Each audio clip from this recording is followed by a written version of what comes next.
अस्सलाम वालेकुम जी। मेरा पुदीना देसी पुदीना बहुत ज़बरदस्त पुदीने के बेशुमार तबीब फ़ायदा मैदा के लिए बहुत ज़बरदस्त है।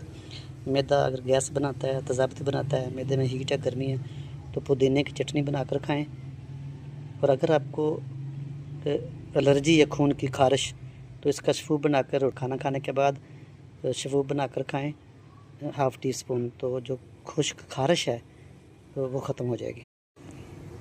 अस्सलाम वालेकुम जी। मेरा पुदीना देसी पुदीना बहुत ज़बरदस्त पुदीने के बेशुमार तबीब फ़ायदा मैदा के लिए बहुत ज़बरदस्त है।